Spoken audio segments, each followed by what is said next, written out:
ang istoryang ating mapakikinggan ay hindi angkop sa mga batang tagapakinig, sapagkat ito ay naglalaman ng mga sensitibong linya na hindi dapat mapakinggan ng mga bata. Ang ibang parte ng istorya ay naglalaman ng mga mararahas na salita at bayolenteng pag-uugali ng karakter. Kaya ang patnubay ng nakatatanda ay kailangan. Nakikipag-usap ako ng maayos sa'yo. Kaya wag mong ilabas ang demonyong natutulog sa loob ko. Well, madali akong kausap. Pwede ko namang ipawalang bisa ang gayumang ginamit ko sa kanya. Pero gusto ko may kapalit. Anong kapalit? Bakit ba hindi umaepekto sa'yo, Lisette, ang ginagawa ko? Bakit hindi kita mapasukan? Isa ka ring demonyo katulad ko? Sa henerasyon natin ngayon ay iilan na lang ang magpipinsan na magkakasundo. Ngunit may iilan pa rin na malalapit. Kagaya na lang ni Liz, Nico at May. Pero kagaya ng ibang pamilya ay may mga bagay din silang hindi pinagkakasunduan. Hindi pagkakasundo ang magdudulot ng lamat sa kanilang samahan at pamilya. Bagay na bago para kay Liz na lumaki sa mapagmahal na pamilya. Ngunit nang dumating sa buhay ng kanyang pinsan na si May, ang isang lalaki, ay nagbago na ang lahat sa pagitan nila. Lumayo ang loob nito sa kanilang lahat. Kaaway na ang tingin nito sa kanyang pamilya na kontra sa relasyon niya sa lalaki. Pero yun ba talaga ang dahilan ng lamat? Paano kung may sangkot palang itim na mahika? May magagawa pa bang solusyon si Liz sa nangyayari sa kanyang pinsan? Halina at sabay-sabay nating pakinggan ang istorya ng tatlong magpipinsan na nagkalayo dahil sa pagkontra ng isa sa babaerong tamad na lalaking pumasok sa buhay at pamilya nila. Ay! Ate Lisette! Finally dumating ka na! Grabe! Namiss kita! Naku naman, parang last year lang nakapag-vacation kayo sa amin. Oh, nasan nga pala si Lola Ime? Hay nako te, nakatulog na sa paghihintay sa'yo. Bakit ka nga po ba hinapon? Di ba dapat nandito ka na kanina pang alauna? Ay, napaka-traffic. Mabuti na lang talaga at malapit dito sa bahay niyo ang papasukan. Kung hindi, baka araw-araw akong hagardus. Paniguradong pagod ka ate. Wait, at iinit ko lang ang bulalo. Paborito ko yan ah. Aba, mukhang pinaghandaan niyo talaga ang pagdating ko ah. Siyempre naman. And by the way, ako ang nagluto. Kaya paniguradong napakasarap. Ang OA mo, Bal?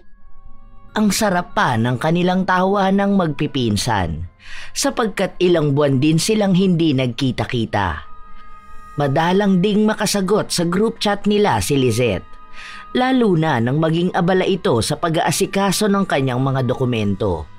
Kaya naman hindi mapigilan ng mga ito ang magharutan habang nag-aasaran.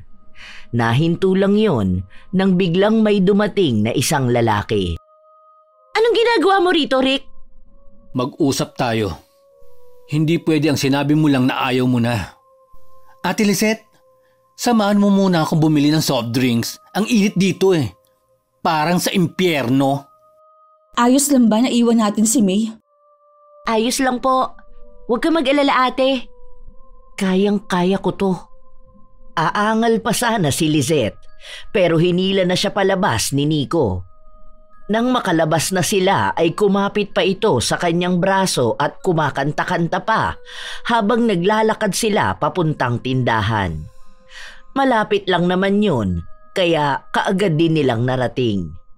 Pagdating sa tindahan ay sinabi ng tindera na nakita daw nito ang ex-boyfriend ni May. May mga sinabi pa ito na mayabang at baka manggulo sa kanila ang lalaki. Kaya naman napataas ang kilay ni Lisette at tiningnan na may pagtatanong sa mga mata si Nico. Bakit? Bayolente bang lalaki? Si Rick? Ay nako ate, ilang beses na niyang niloko si Kambal. At kapag nakikipaghiwalay, pinipilit si May na makipagbalikan. Hopefully, hindi niya nabalikan. Grabe ang stress na ibinibigay ng kumag na yon. Ganun ba? Aaminin ko, mabigat talaga ang loob ko kay Rick. Hindi lang dahil sa niloko niya noon si May. Pero, ewan ko ba? Pag nakikita ko siya, kahit noon pa, inis na inis ako. Maybe because of his aura. Parang mayabang kasi ang dating niya at parang walang plano sa buhay. Pero ayoko naman siyang husgahan. Mas worse pa siya ate. Pakiramdam ko nga para akong kinikilabutan sa tuwing tumitingin siya. Huwag ka mag-alala. Bibigyan kita ng bracelet charm para hindi ka maka-attract ng negative energy. Ha? Bracelet charm? Parang napanood ko nga sa Blue Up na maganda yon. To attract wealth, prosperity, and luck. Iba-ibang charms yon. May kasamang gemstone na ibibigay ko sa'yo. May basbas yon, kaya paniguradong epektibo. Nice! Dapat si Kambal din. Mukhang kailangan niya yun. Naka-attract kasi siya ng kupal. Natatawa na lang si Lizette sa sinabi ng kanyang pinsan na si Nico. Nang maiabot na sa kanila ang soft drinks na kanilang binili, ay sabay silang naglakad pa uwi. Pagdating sa bahay ay inabutan nilang nagsisisigaw si May, kaya naman nataranta ang dalawa. Hindi mo kayang mabuhay nang wala ako. Sobrang mahal mo ko eh. At alam ko, babalik ka rin sa akin. Ang kapal ng mukha mo! Anong palagay mo sa sarili mo? Ginto? Siraulo ka! Hindi ka kawalan sa akin, no? Kayang-kaya kitang palitan kahit 10 pa! Huh, ang kapal! Lumayas ka na nga dito! Maayos ang buhay ko nang mawala ka! Kaya wag mo na akong guluhin pa! Papasok na sana sa loob ng bahay ang dalawa nang masalubong na nila si Rick na nakangisi pa. Inirapan lang ni Nico ang lalaki, habang si Lizette ay tinitigan ng mabuti ang lalaking papalayo na. Hindi mawari ng dalaga kung bakit nang titigan niya ito ay parang bumigat ang kanyang ulo. Nahihirapan din siyang huminga. Pero habang tumatagal na tinititigan niya ang lalaki, ay bigla siyang may naaninag na itim na aninong nakabalot kay Rick. Nabalik lang siya sa wisyo nang hilahin na naman siya ni Nico papasok habang nagtatatalak. Naku naman ate, ang init-init nagbibilad ka sa arawan. Naku, baka masira ang maganda mong skin. Kain na tayo ate. Buti na alala ko na ininit ni Kambal yung ulam. Sige, pero mauna na kayo. May kukunin lang ako sa bag ko. Tumalima naman ang Kambal. Sinandukan na rin ng mga ito ng kanin at ulam si Lizette. Habang ang dalagang nagpaiwan naman sa sala ay kumuha ng magkaibang kulay ng bracelet sa kanyang bag. Isang may iba't ibang kulay na beads at gems at isang purong gem na kulay kahoy. Nang makuha na niya yon ay sumunod na siya sa komedor. Pagdating doon ay inabutan niyang nagsasali ng coke sa mga basong may yelo si May at may bit-bit namang malaking mangkok si Nico. Oh, pasalubong ko. Itong may 4 na kulay kay Nico. Ito namang puro gemstone na kulay brown sa'yo, May. Wow! It's so pretty! Like me! Salamat ate. The best ka talaga. Alam na alam mo po ang mga gusto namin. Huwag na ninyo akong bulahin. Ang mabuti pa, kumain na tayo. Yun nga ang kanilang ginawa.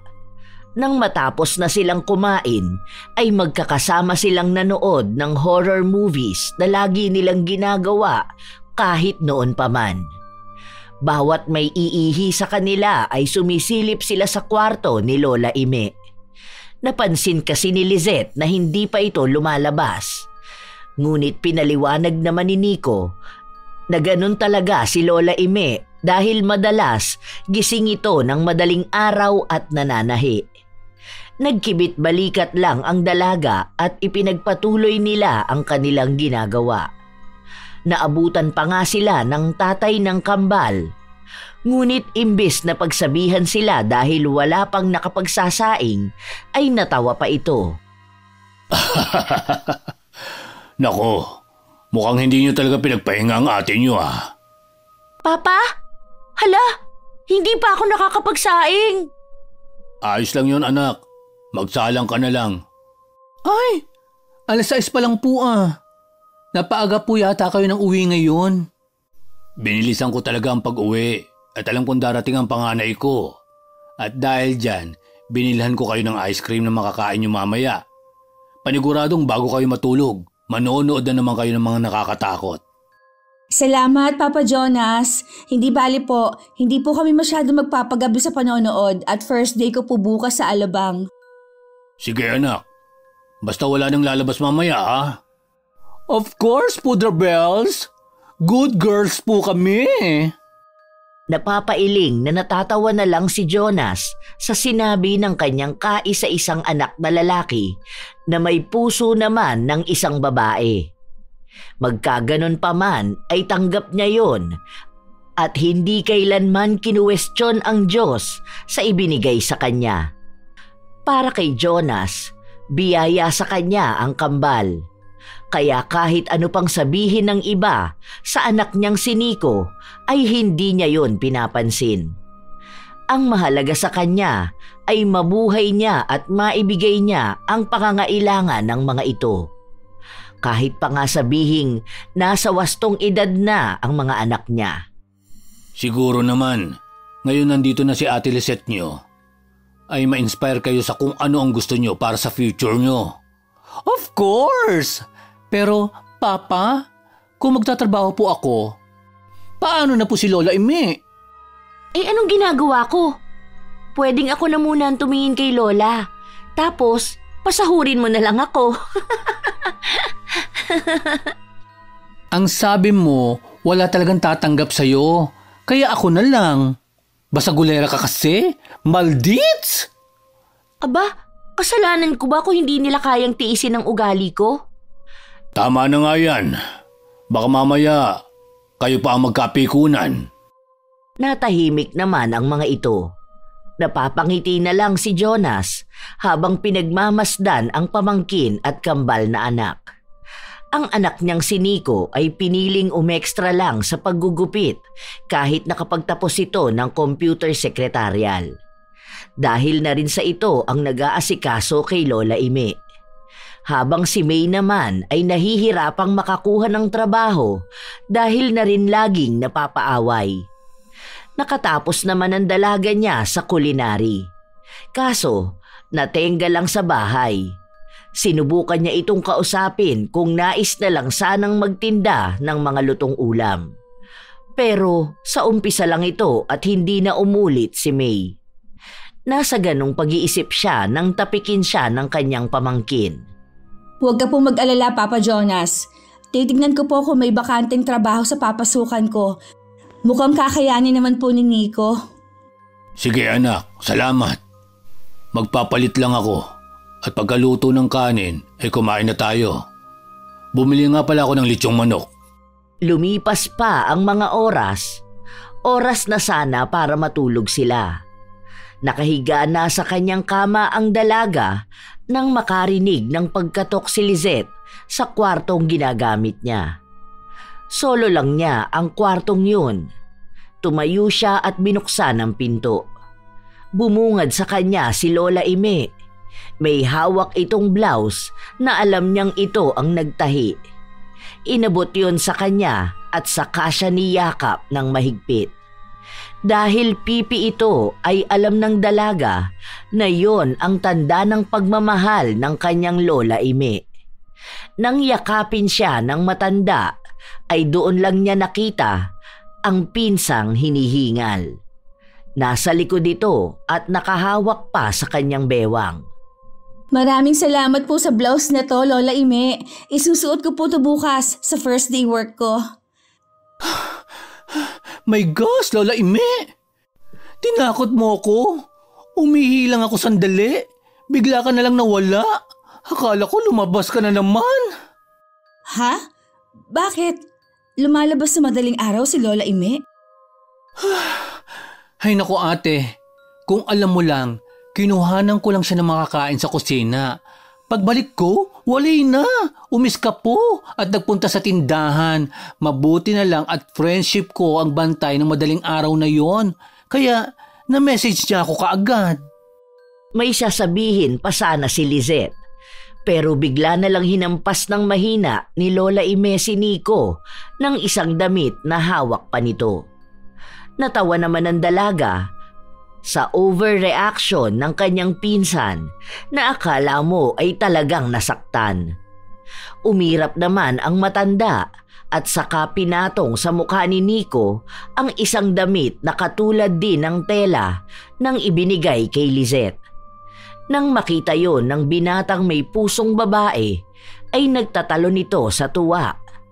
Ay! Kabog! Crop top para sa maganda at sexy niyang apo? Ay! I love it! Salamat Lola Ime! I love you! Iiling-iling na lumayo si Lola Ime at dumiretso sa kanyang makina upang gumawa pa ng ibang tatahiin. Kaagad namang sumunod si Nico sa matanda.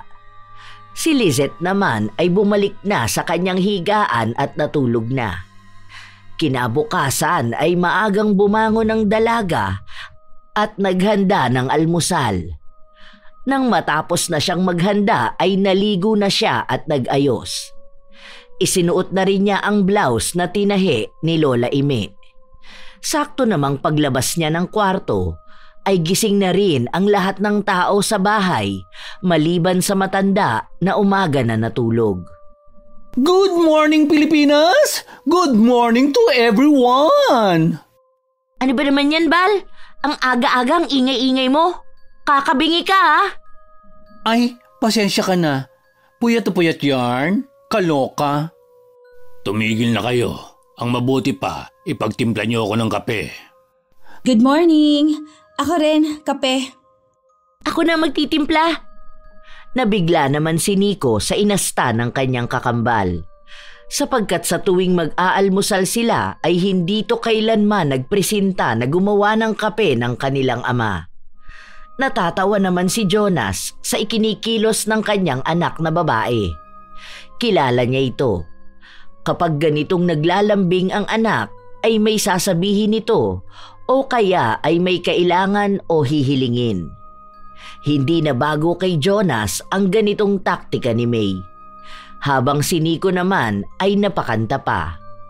Kapag tumibok ang puso, wala ka nang magagawa kundi sundin ito. Kapag tumibok ang puso, lagot ka na, siguradong huli ka. Ang ingay mo, Bal! Ang aga-aga nagtatawag ka ng masamang espiritu. Ano, jojowain mo na yung multo? Shut up! Magtimpla ka na lang ng kape dyan, Betty. Betty Boop? Hindi. Betty La Fea. Napuno naman ng tawanan ng buong bahay. Nakasimangot namang bumalik si May na may dalang isang tray na naglalaman ng 2 tasa ng kape at 2 tasa ng mainit na Milo. At para makaganti sa kakambal ay kunwaring matatapon niya ang Milo nito. Hindi naman siya nabigo dahil napatayo si Nico at nanlalaki ang mata. Devil! Tawa lang ng tawa ang tatlo sa reaksyon na yon ni Nico. Nang kumalma ito at napagtantong prank lang ang ginawa ng kakambal ay umupo na siya. Doon lang sila nagsimulang kumain.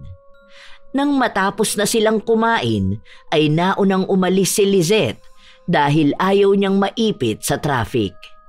Kaya kahit 8:00 pa ang pasok niya ay umalis na siya ng 6:00. Dahil doon ay maaga siyang nakapasok sa trabaho. Bago pa mag 7:00 ay narating na niya ang opisina na kanyang papasukan. Pero tulad niya ay maaga ring pumapasok ang boss nila. Kaya kaagad siyang nakapasok sa loob. Pagpasok niya ay sinenyasan siya ng babaeng boss niya. Sinabi nito na ang tanging trabaho lang niya ay maging executive assistant nito. Executive assistant? Pero secretary pong in-applyan ko. Mahinahon namang ipinaliwanag ng kanyang boss na binasa nito ang kanyang resume at ito lang ang pasok sa kriteria niya.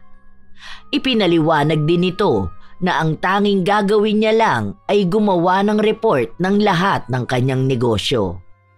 Ayon pa sa boss niya, siya lang ang pwedeng magpasa sa kanya ng final report na manggagaling sa accountant nito. May sarili po akong office? Tumango na lang si Lizette kahit pa nga processing pa rin sa utak niya ang mga sinabi ng kanyang boss. Nakasunod lang siya ng nakasunod sa babaeng negosyante. Nang papasok na ito sa kanyang opisina ay muli itong bumaling kay Lizette at itinuro ang katabing silid. Sinabi ng boss na doon daw mag-oopisina ang dalaga. Tumango lang ito at sinabi na purong paperworks lang ang kanyang gagawin. Natuwa naman si Lizette dahil sa pagkakaalam niya ay may 5 uri ng negosyo ang kanyang boss. Mahihirapan siyang puntahan isa-isa ang mga yon araw-araw para kunin ang report. Tapos i-encode pa niya bago i-finalize. Mabuti na lang at hindi na siya ang gagawa nun. At finalization lang ang kailangan niyang gawin. Kahit pa nga maraming paperworks yon, ay mas komportable siya sa ganun. Sinabi rin ng kanyang boss na weekly ang pasok ng report sa kanya, pero bi-monthly ang pasa niya ng report at salary computation ng mga staff. Sige po, gagalingan ko po sa trabaho. Ngumiti lang din ang kanyang boss bago ito pumasok sa kanyang sariling opisina. Nang makapasok na ang boss niya, ay nasasabik na rin siyang nagtungo sa silid na magiging opisina niya. Pagkabukas niya ng pinto ay namangha siya dahil malaki yun at tanaw pa ang Ayala Mall Garden. Nang lapitan niya ang kanyang magiging working station sa opisina, ay nakita niyang bukod sa desktop ay may laptop at iPad din doon na may kasama pang note. Binasa niya yon ng malakas. Sa aking bagong EA, ang lahat ng nasa lamesa mo ay maaari mong gamitin para sa trabaho. Ang laptop at iPad ay magagamit mo kung may mahahalagang dokumentong kailangan mong suriin. Maaari mo itong iuwi. Sana ay maging masaya ka sa kumpanya ko, Boss A. Ay, ang sweet naman ni Boss A. Ang swerte ko talaga. So, ngayon, ang kailangan kong gawin ay aralin ang report na ginawa last week.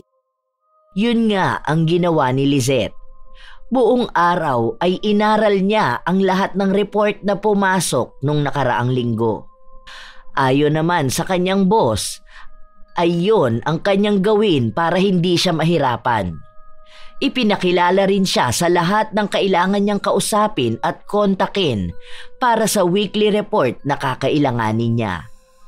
Nagsabi pa si Boss A na every end of the week ay kailangan niyang isa-isang puntahan ang lahat ng negosyo para makausap ang mga head nun. Sinigurado naman ito na hindi siya mahihirapan dahil bilang executive assistant ay maaari niyang gamitin ang isa sa kanilang company car kung ito ay para sa trabaho. Nang sumapit na ang 5:00 ay inayos na niya ang kanyang mga gamit. Naisipan niyang dalhin pa uwi ang iPad para mas mabusisi ang mga files. Iuuwi ko na lang ang iPad. Kailangan bukas makapagsimula na ako mag-encode ng ibang report para hindi ako mahirapan sa finalization. Hindi ako matataranta pagdating ng pasahan. Tama, makauwi na nga. Baka mahirapan ako makasakay. Inayos na niya ang kanyang mga gamit. Pagkatapos nun ay lumabas na siya. Sa kanyang paglabas ay nakasabay naman niya si Boss A. Nagpaalam na siya rito.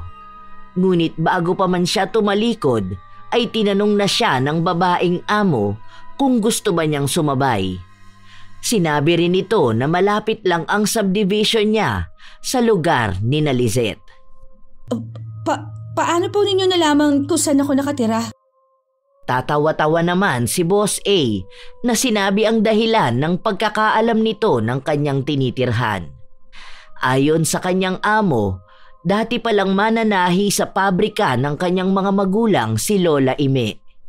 Kaya naman nang makita niya na isa ang matanda sa reference na ginamit ng dalaga, ay kaagad niyang tiningnan ang qualification nito. At dahil doon ay mas nabigyan niya ng nararapat na posisyon ang apo ng dating tauhan ng kanyang mga magulang. Wow! Grabing coincidence po. Sige po, Boss A. Makikisabay na lang po ako sa inyo. Sabay na umuwi ang dalawa. Habang nasa daan sila ay panay ang kwento ni Boss A ng kanyang mga negosyo. Ang una nitong ikinuwento ay ang tungkol sa beauty products nito. Sunod ay ang store nito sa Ayala Mall. Pagkatapos nun ay ang tubigan nito na may 2 branch. Tapos ang iba pa nitong negosyo.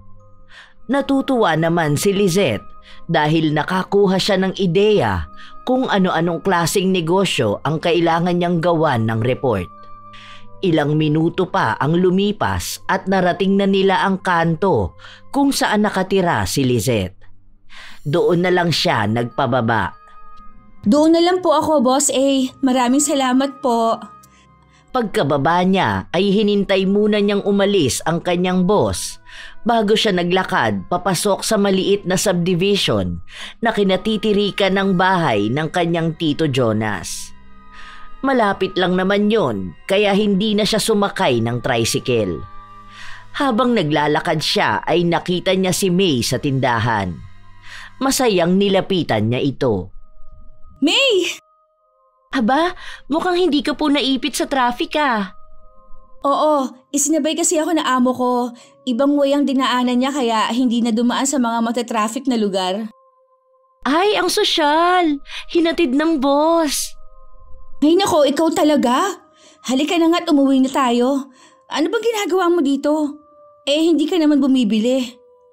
Nagpa-load lang po ako, ate. Di halika na pala. Sa araw-araw ay ganoon ang sistema ni Lizette. Magluluto ng almusal, maliligo, papasok, magtatrabaho, uuwi kasama ang boss at maglalakad. Ilang linggo na rin mula nang magsimula siyang magtrabaho, nakakuha na rin siya ng pauna niyang sahod. Nakapag-abot na rin siya ng share sa bahay. Ang hindi na lang niya nagagawa ay ang ipasyal ang kanyang mga pinsan. Kaya naman nang sumapit ang day off niya ay dinala niya ang mga ito sa mall para manood ng sine. Masayang masaya naman ang kambal. Pagkatapos ng kanilang pinanood ay kumain sila sa isang Korean restaurant na matagal nang ibinibida ni Nico. Hindi ka magsisisi dito, ate.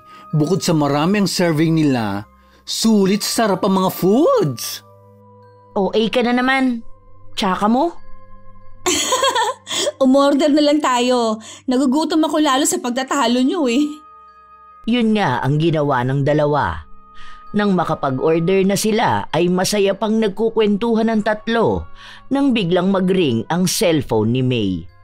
Sinilip nito ang aparato bago nagpaalam sa dalawa na sasagutin lang yon sa labas ng resto. Napataas naman ang kilay si Nico at nagkomento pa. Pero hindi na narinig yon ni May sapagkat nagmamadali na itong lumabas. I smell something fishy. Baka hindi ka nag-toothbrush.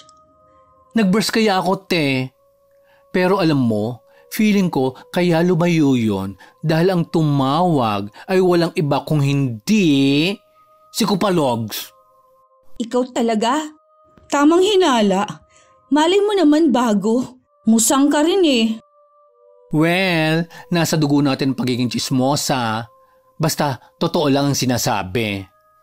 Nasa ganong usapan ang magpinsan na sina Nico at Lizette nang dumating ang kanilang order na pagkain. Habang si May ay hindi pa rin bumabalik sa loob. Plano pa sana ng dalaga na hintayin ito, pero nanguna na si Nico sa pagkain. Kumain ka na, te. Mamumuti ang mga mata mo kung hihintayin mo yon. Baka abutin pa ng Pasko ang babaita na yon.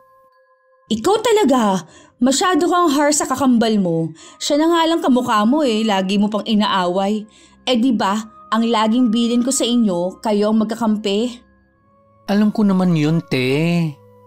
Minsan lang talaga, ang sarap batukan ng kambal ko na yan sa sobrang katanghan. Pero, masarap talaga ang foods.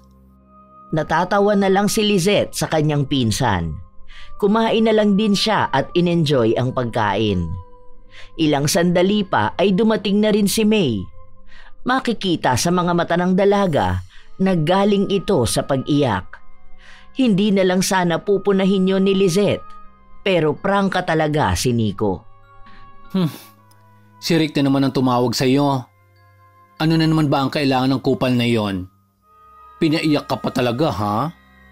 Ito naman, hindi naman si Rick ang iniiyak ko kundi yung sinabi niya. Tinakot ka na naman niya? At nagpapatakot ka na naman? Wait! What? Tinatakot ka niya? May, kilala kita. Palaban ka at hindi ka madaling sindakin. Ano bang sinasabi ng lalaking yon?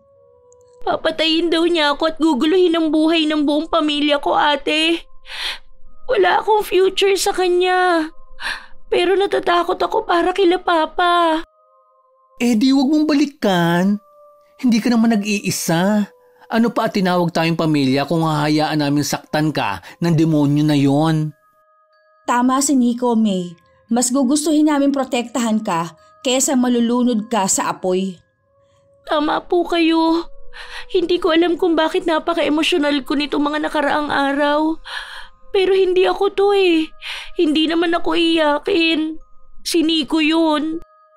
Promise mo sa amin na mas uunahin mo ang sarili mo at hindi ka magpapadala sa pananakot ni Rick. Promise. Good! Kaya punasan mo na yung luha mo at baka umalat na ang pagkain sa kaiiyak mo. Nagpahid si May ng kanyang mga luha at sabay-sabay silang kumain.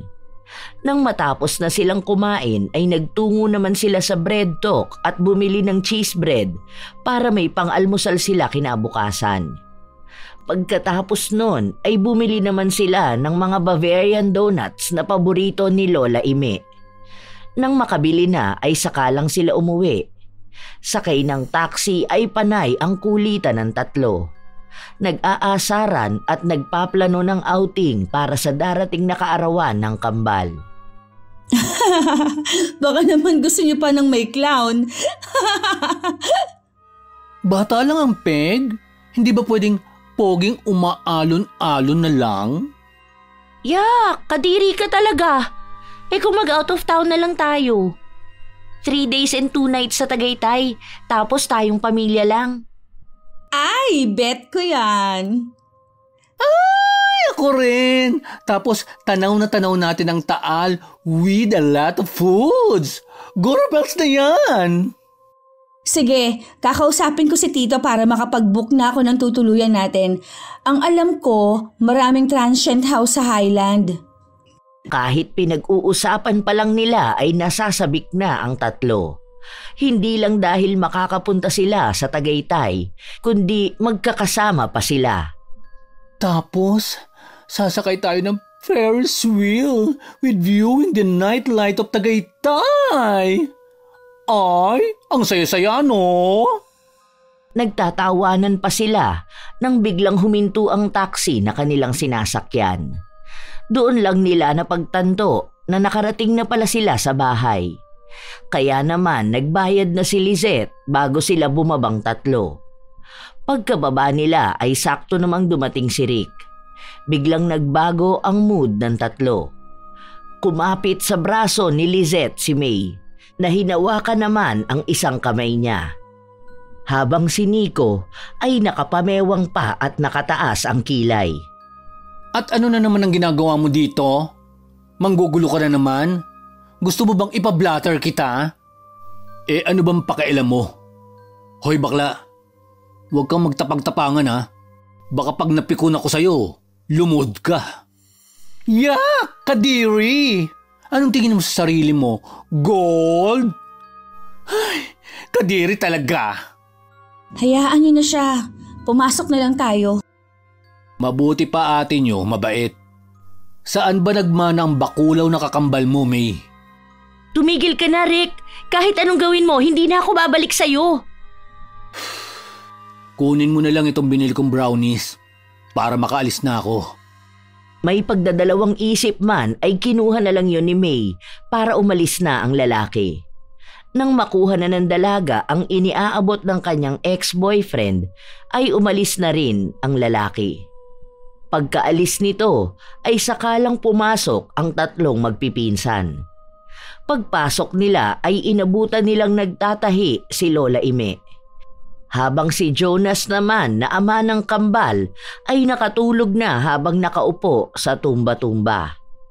Inabot lang nila ang kanilang pasalubong sa matandang nananahi bago ginising ang pobreng ama para makalipat na ito sa kanyang silid.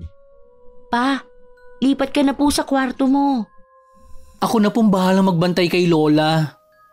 Oh, nandyan na pala kayo. O sige, kayo nang bahala kay nanay ha. Yes, Papa. Sige na, kung nagugutom kayo, nasa rep ang tirang ulam. Initin nyo na lang. Sige po, Papa Jonas. Nang makaalis na si Jonas, ay pumunta si Lizette sa kusina at ibinaba sa lamesa ang kanilang binili na tinapay. Pagkababa nun ay bumalik siya sa sala. Inabutan niya si Nico na pinapakain si Lola Ime ng donut. Habang si May naman ay nakaupo sa mahabang sofa habang kinakain ang brownies na bigay ni Rick. Nang mapansin siya ng kambal ay sinabihan na rin siyang magpahinga ng mga ito. Pahinga ka na rin ate. May pasok ka pa bukas. Oo nga po. Ay siya nga po pala. Salamat sa date ha. The best ate in the world ka po talaga. Nambola pa kayo?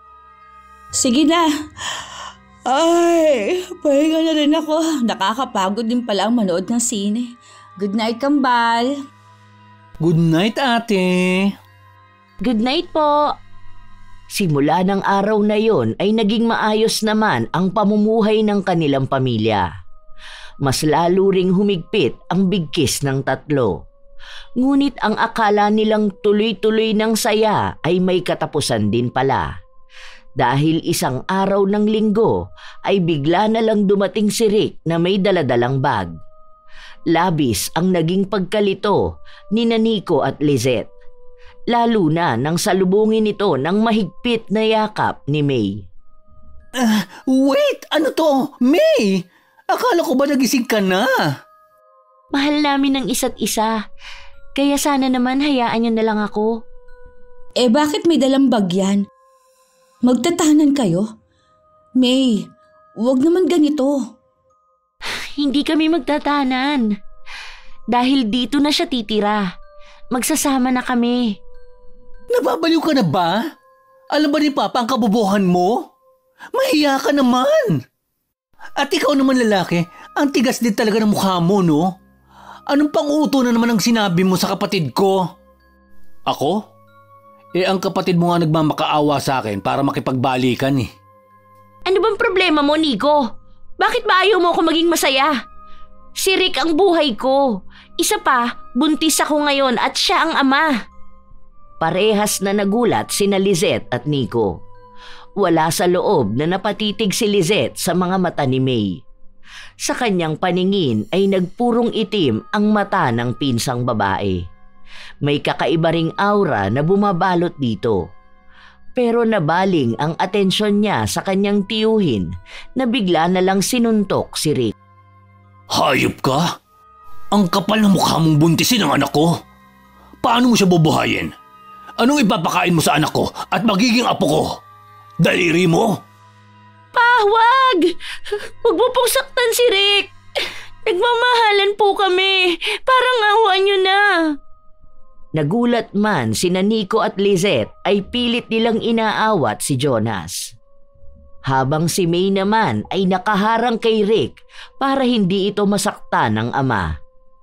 Dala ng galit na nararamdaman ay nagsisigaw si Jonas. Dahil kilala ng dalawa ang Ginoo, ay inilayo nila ito at dinala na muna sa kwarto. Pilit na pinakakalma sa takot na baka pati ang anak nitong babae ay mapagbuhatan ng kamay na kahit kailan ay hindi pa nito natikman. Habang ang naiwang si May kasama si Rick ay iyak lang na ang iyak. Pa, ang puso mo. Baka atakihin ka. Nagkulang ba ako sa inyo? Bakit ganito? Masama ba akong ama? Pinilit ko namang ibigay lahat ng gusto at kailangan nyo. Kasalanan ko rin siguro. Dahil panay ako trabaho. Nawalan na ako ng oras sa inyo. Hindi ko pa kayo nabigyan ng buong pamilya. Papa Jonas, huwag ka pong magsalita ng ganyan. Pa, wala po kayong kasalanan at pagkukulang. May sayang lang talagang kakambal ko. Pero kahit kailan, wala po kayong nagawang kasalanan sa amin. Kahit maagang nawala si Mama, lumaki po kaming masaya at malusog. Dahil po yun sa inyo. Kaya tama po si Ate Lisette. Na huwag po kayo magsalita ng ganyan. Umiiyak na niyakap ni Jonah sina Nico at Lisette. Aaminin niya na nanghihina siya sa nalaman. Pero alam niyang wala na siyang magagawa, kaya naman nagdesisyon na siyang kausapin ng isang anak at ang nobyo nito. Mga anak, dito na muna kayo. At kakausapin ko lang sila. Pero pa, huwag ka na mag-alala. Kalmado na ako. Gusto kong marinig kung ano ang plano nila. Lalo na at buntis ang kapatid mo. Nico, hayaan na natin si Papa Jonas. Alam niya kung anong mas makakabuti. Wala namang nagawa si Nico. Nang makalabas na ng kwarto ang kanyang ama, ay bigla na lang siyang hinila ni Lisette sa isang sulok ng kwarto. Dinala siya nito sa parteng malayo sa pinto. Ate, bakit? Anong nangyari sa'yo? Hindi ako sigurado, pero parang may kakaiba kay May. Walang kakaiba, ate. Natural ang katangahan ng kakambal ko. Lalo na pagdating sa kumag na yon. Hindi yun ang ibig kong sabihin. Pakiramdam ko, ginagamitan ng itim na mahikang kapatid mo. Lumaki ako sa probinsya. Manggagamot din ang kapatid ng papa ko. Ang ibig mong sabihin? Kinukulam ang kapatid ko? Aba, ang lakas talaga ng loob ng kupal na Rick na yan. Hindi pa ako sigurado, pero nung una kong nakita si Rick, akala ko na malikmata lang ako, kahit pa nga ang bigat ng nababibe ko sa kanya. Anong gagawin natin? Paano yan? Matatanggal pa ba ang kulam sa kanya? Tatawagan ko ang kapatid ng aking ama. Ay, sana lang pwede kahit hindi na tayo pumunta sa probinsya. Ipapanalangin ko yan, ate. Matapos ang pag-uusap ng magpinsan, kaagad na tinawagan ni Lisette ang kanyang tiyahin sa probinsya. Mabilis namang sumagot ito. Pagkatapos ng batian ay sinabi na ng dalaga ang kanyang pakay. Binigyan naman siya ng kasiguraduhan nito na kaya niyang magamot o maialis kay May ang itim na mahika. Masaya namang ibinaba niya ang telepono. Pero lumipas na ang ilang araw ay mas lumalala pa ang mga nagaganap sa bahay. Isang gabi, pagka-uwi ni Lisette ay inabutan niyang nagwawala si May at pinagmumumura si Nico. Lakad-takbo ang ginawa ng dalaga para makapasok na sa loob ng bahay kung saan ay nag-aaway ang magkapatid. Hayop kang bakla ka! Peste ka talaga sa buhay ko eh! Namatay ka na lang sana nung baby pa lang tayo! May! Sumusobra ka na! Lahat ng pagpapasensya ginagawa ko! Ginagawa namin! Kasi pamilya tayo, mahal ka namin! Bakit hindi mo makita yun? Wala akong pakialam sa sinasabi mo! Mahadera kang salot ka! Anong kaguluhan to? Hanggang sa labas rinig na rinig kayo. Ano ba nangyayari? Sabihan mo yung alipores mong salot. Diyan na nga kayo. Nagulat si Lizette sa inasal ni May. Hindi siya makapaniwala na magsasalita ito ng mga ganong bagay sa sariling kakambal nito. Nilapitan na lang niya ang umiiyak na pinsang si Nico at niyakap ito ng mahigpit. Niyakap niya lang at hindi na muna nagtanong. Masyadong mabigat ang mga salitang binitawan ni May, kaya naiintindihan niya kung bakit ganito na lang ang reaksyon ni Nico. Ate, sinusubukan ko namang intindihin siya. Kagaya ng sabi mo. Pero sobra na eh. Hindi ko alam kung dahil pa rin ba sa kulam o talagang mas mahalaga lang si Rick sa kanya. Tumahan ka na. Kakausapin ko ulit ang tita ko. Baka nakalimutan niya ang usapan namin eh. Ipaaalala ko na lang. Tahan na. Mas kailangan nating habaan pa ang ating pasensya. Bukod sa hinala natin, ay nagdadalang tao na rin si May. Tumangutangulang si Nico at maarteng pinahira ng kanyang mga luha. Tapos parang walang nangyari na nag-post ito na akala mo ay magpapakuha ng litrato. Tipid namang natawa si Lizette. Check ko lang ang sinayang ate ha.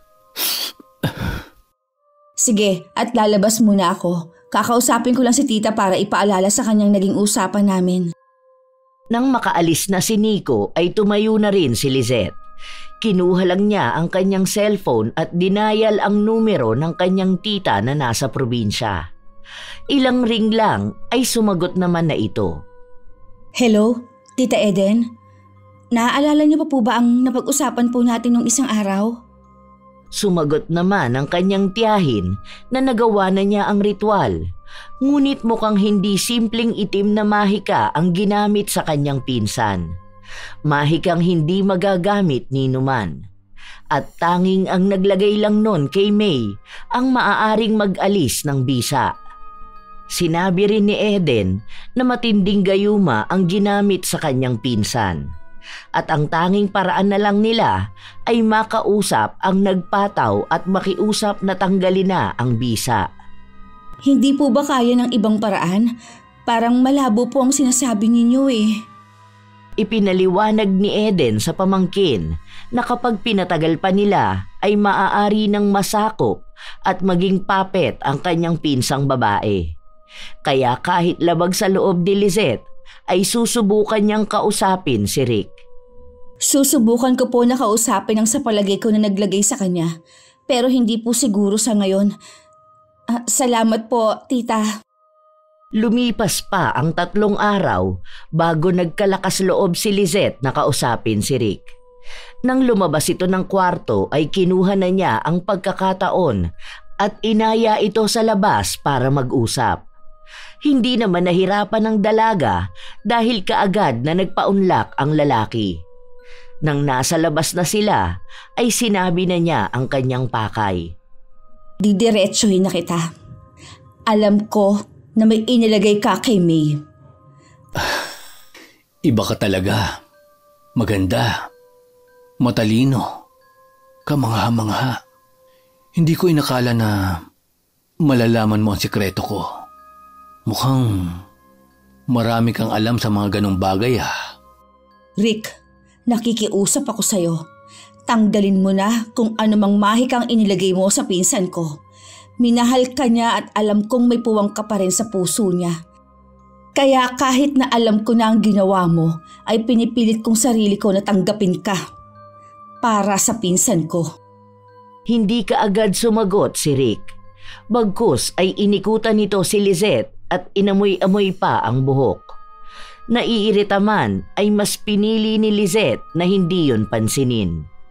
Ang mahalaga sa kanya ngayon ay makumbinsi ang lalaki sa kanyang pakiusap. Ngunit napapitlag ang dalaga nang bigla na lang hawakan ni Rick ang kanyang mga braso at marahang itinaas baba yun. Dahil doon ay iwinaksi ng dalaga ang pangahas na kamay ng lalaki. Nakikipag-usap ako ng maayos sa'yo, kaya huwag mong ilabas ang demonyong natutulog sa loob ko. Oh, mas lalo akong naaakit sa'yo. Ang hot at sexy ng dating mo. Ganyan ka rin kaya kapag dinala na kita sa langit? Hindi ako nakikipaglandian sa'yo. Tatanggalin mo ba ang nilagay mo sa pinsan ko o ipababalik ko sa'yo ang ginawa mo? Well, madali akong kausap. Pwede ko namang ipawalang bisa ang gayumang ginamit ko sa kanya. Pero gusto ko may kapalit. Anong kapalit? Ikaw ang gusto kong kapalit. Maging akin ka at bibitawan ko ang pinsan mo. Mamili ka. Nagpapatawa ka ba? Mas gugustuhin ko pang makipagtuos sa'yo, kaya humanda ka. Matapos sabihin yun, ay nagmamadaling pumasok si Lizette sa loob ng bahay. Pagkapasok ay dumiretso siya sa kanyang kwarto. Hindi dahil sa natatakot siya, kundi dahil sa kailangan niyang makausap ang kanyang tita na nasa probinsya. Kailangan niyang alamin mula rito kung may magagawa pa para kahit paunti-unti ay mawala ng bisa ang gayuma. Nang makapasok na sa kwarto niya, ay tinawagan niyang muli si Tita Eden.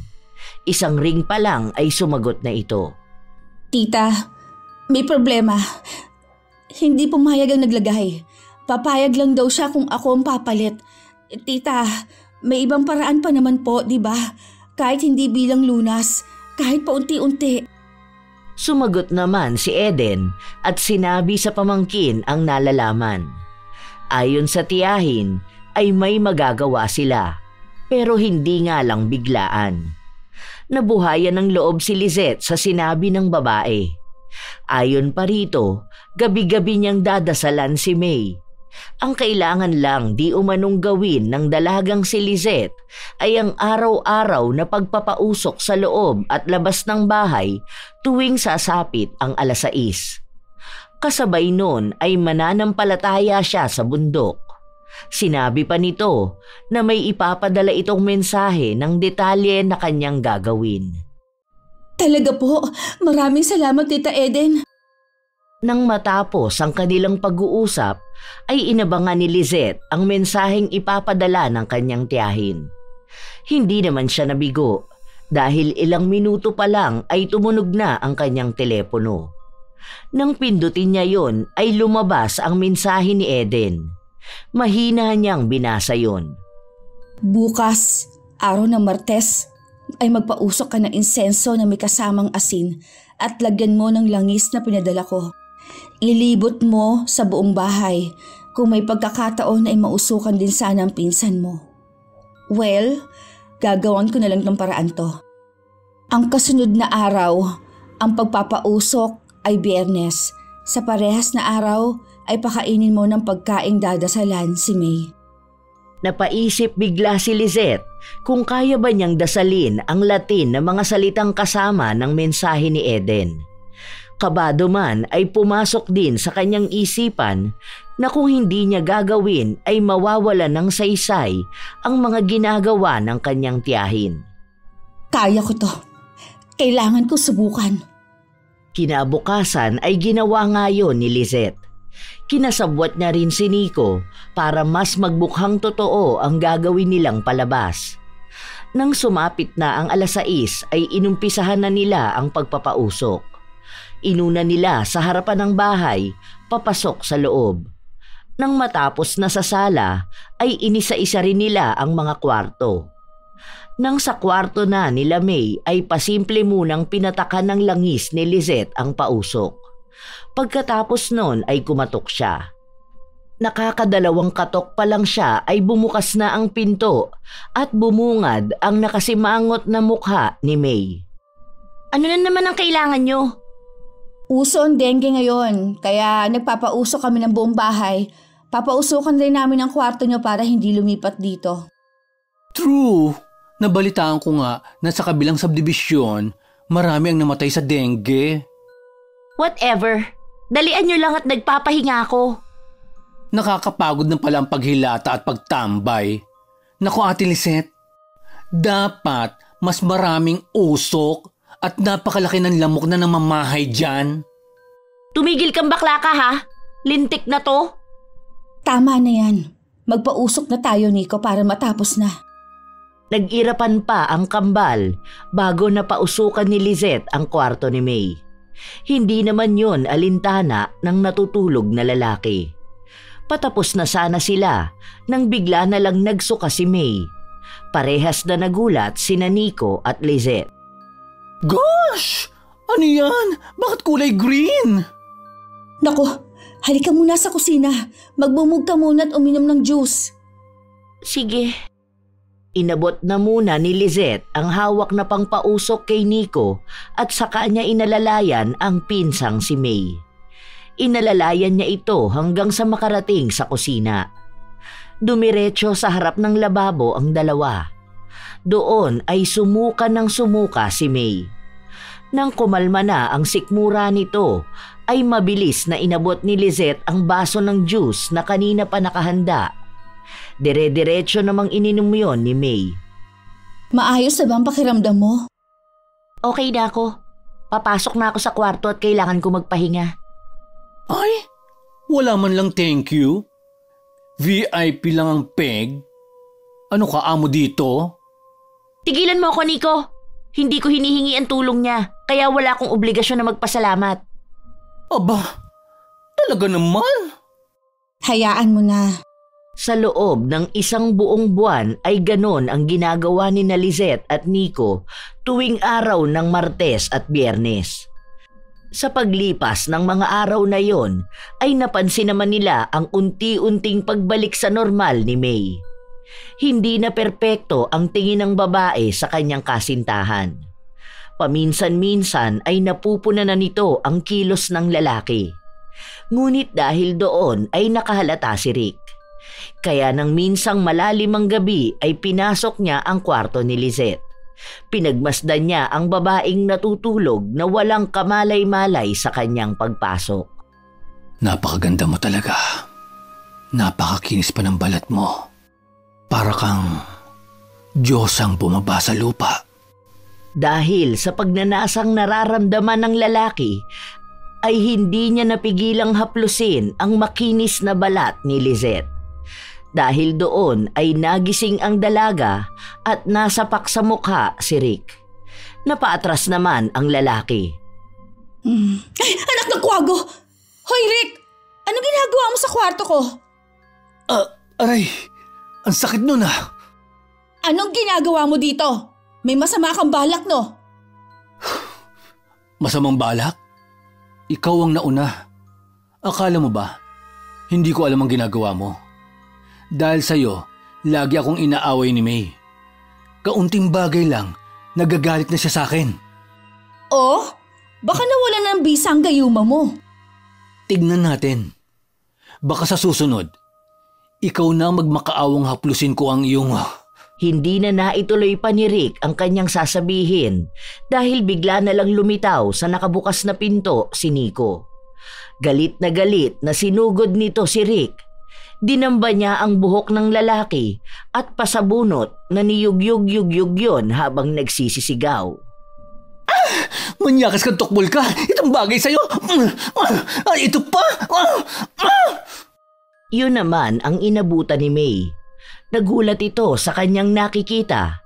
Pero sandali lang yun. Dahil wala pang 1 minuto ay naglakad na ito palapit sa nobyo at kapatid. Sa pag-aakalang aawat ito ay bumitaw kaagad si Nico. Natatakot siya na baka mapaano ang buntis na kapatid.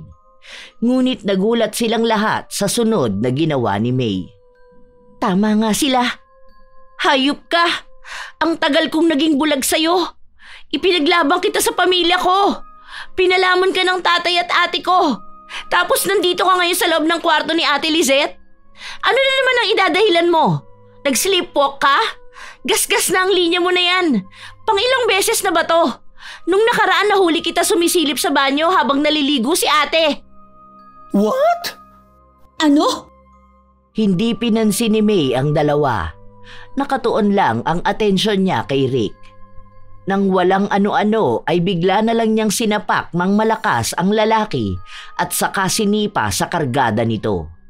Namilipit naman sa sakit si Rick. Habang sina Nico at Lizette na nagulat ay biglang napagtanto ang nangyayari. Ay, finally, natauhan ka na. Nagawa natin, Nico. Natanggal natin ang gayuma. Ha? Gayuma? Kaya ba parang mamamatay ako kapag hindi ko siya kasama? Paano? Inamin niya sa akin na ginayuma ka niya. Bukod sa halos mamatay ka na, muntik ka pang maging kriminal. Alam mo bang sinabihan mo sa Nico na sana namatay na lang siya? Ano? Bakit ko naman sasabihin yun? Kahit madalas kami mag-asara ni Nico, ay magkadugtong kami. Pero, ginawa mo nga bruha. Na-hurt ako ng sobra ha? Kala mo ba? Akala ko talaga. Hindi mo na ako love. Pinagkaisahan niyo ako. Technically, no. Wala akong alam sa nangyayari. Pero these past few days, napapansin ko na hindi ako masaya kapag kasama ka. Nararamdaman ko na maling nasa tabi kita. Yun pala ay dahil ginayuma mo lang ako. Siraulo ka talaga. Lumayas ka rito! Pagkasabi nun ni May ay kinaladkad niya palabas ng kwarto si Rick. Nakasunod naman sa kanya sina Lizette at Nico. Pagdating sa sala, binitawan niya ang lalaki at pumasok sa kanyang kwarto. Ilang sandali pa, bumalik na ito, bit-bit ang lahat ng gamit ng lalaki at saka ito pinagsisigawan. Umalis ka na! Hanggat kaya ko pa magpigil ng galit ko sa'yo! Baka mamaya mademonyo ko at putulin ko yung batuta mo! Alis! Lumayas ka sa harapan ko! Peste! Sinira mo ang pamilya ko! Talagang ginayuma mo pa ako, ha? Saan ka kumukuha ng lakas ng loob? Dala ng pagkainis ay tumayo si Rick at dinampot ang kanyang mga gamit at umalis sa bahay na yon. Habang ang tatlong naiwan ay masayang nagyayakapan. Tila ba miss ang isa't isa? Yun naman ang inabutan ng kumakamot ng ulo na si Jonas. Oh, anong meron?